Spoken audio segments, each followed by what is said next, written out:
ব্যাপক সমালোচনার মুখে যুক্তরাজ্যের ইকোনমিক সেক্রেটারির পদ থেকে টিউলিপ সিদ্দিক পদত্যাগ করেছেন। বাংলাদেশে ক্ষমতাচ্যুত প্রধানমন্ত্রী শেখ হাসিনার ভাগ্নি টিউলিপ নিজেই এক টুইটে এ তথ্য জানিয়েছেন। টিউলিপ সিদ্দিক যুক্তরাজ্যের অর্থ মন্ত্রণালয়ের অর্থনীতি বিষয়ক মিনিস্টার ছিলেন। দেশটির আর্থিক খাতে দুর্নীতি বন্ধের দায়িত্ব ছিল তার কাঁধে। ব্রিটিশ প্রধানমন্ত্রী কিয়ার স্টারমার বরাবর পদত্যাগপত্র জমা দেন তিনি। পরে প্রধানমন্ত্রীর অফিস থেকে টিউলিপের পদত্যাগপত্র গ্রহণ করা হয়। মঙ্গলবার ব্রিটিশ সংবাদ মাধ্যম দ্য গার্ডিয়ানের এক প্রতিবেদনে বলা হয়েছে, ক্ষমতাসীন লেবার পার্টির এমপি টিউলিপ সিদ্দিক তার পদত্যাগপত্র প্রধানমন্ত্রী কিয়ার স্টারমারের কাছে দিয়েছেন। মূলত শেখ হাসিনার ঘনিষ্ঠজনদের কাছ থেকে বিনামূল্যে একাধিক সম্পত্তির মালিকানা পাওয়ার অভিযোগের পর চাপের মুখে পড়েছিলেন টিউলিপ। এদিকে টিউলিপের পদত্যাগপত্র গ্রহণ করে দুঃখ প্রকাশ করেছেন ব্রিটিশ প্রধানমন্ত্রী কিয়ার স্টারমার। জানিয়েছেন, অত্যন্ত দুঃখের সঙ্গে তিনি টিউলিপের মন্ত্রিত্বের পদত্যাগপত্র গ্রহণ করছেন।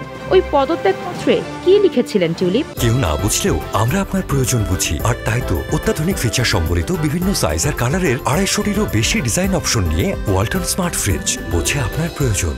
পদত্যাগের আগে টিউলিপ তার বিরুদ্ধে ওঠা অভিযোগ তদন্তের অনুরোধ জানিয়ে দেশটির প্রধানমন্ত্রীর উপদেষ্টা লাউরি ম্যাগনাসের কাছে চিঠি লিখেছিলেন। সেই চিঠির প্রতিক্রিয়ায় দ্রুত এবং পুঙ্খানুপুঙ্খভাবে কাজ করার জন্য পদত্যাগপত্রে লাউরি ম্যাগনাসের প্রতিও কৃতজ্ঞতা প্রকাশ করেছেন টিউলিপ। সেই সঙ্গে এও জানিয়েছেন, টিউলিপ তদন্তের স্বার্থে তার বর্তমান ও অতীত আর্থিক এবং বসবাসের বিস্তারিত তথ্য প্রদান করেছেন।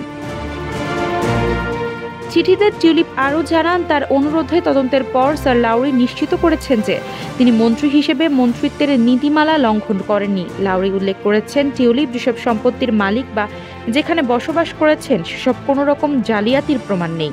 পাশাপাশি তার কোনো সম্পদ অবৈধ উপায় ব্যতীত অন্য কিছু থেকে প্রাপ্ত এমন কোনো প্রমাণও পাওয়া যায়নি। পারিবারিক সম্পর্কের বিষয়গুলো সবাই জানান উল্লেখ করে টিউলিপ আরও লেখেন, তিনি যখন মন্ত্রী হয়েছিলেন তখন সরকারকে তার পরিবারের এবং ব্যক্তিগত স্বার্থের সম্পূর্ণ বিবরণ জানিয়েছিলেন। সে সময় কর্মকর্তাদের সঙ্গে বিস্তারিত আলোচনার পর তারা টিউলিপকে পরামর্শ দিয়েছিলেন, ঘোষণাপত্রে তিনি যেন তার খালা বাংলাদেশের সাবেক প্রধানমন্ত্রী শেখ হাসিনার কথা উল্লেখ করেন এবং বাংলাদেশ সম্পর্কিত যে কোনো বিষয় এমনকি মন্তব্য এড়িয়ে চলেন। তিনি এ বিষয়ে সম্পূর্ণ স্বচ্ছতার সঙ্গে এবং কর্মকর্তাদের পরামর্শে কাজ করেছেন বলেও স্টারমারকে আশ্বস্ত করেন। শেষে টিউলিপ লিখেছেন, তার অর্থ মন্ত্রণালয়ের অর্থনীতি বিষয়ক মিনিস্টার হিসেবে কাজ চালিয়ে যাওয়া সরকারের জন্য বিভ্রান্তিকর হতে পারে।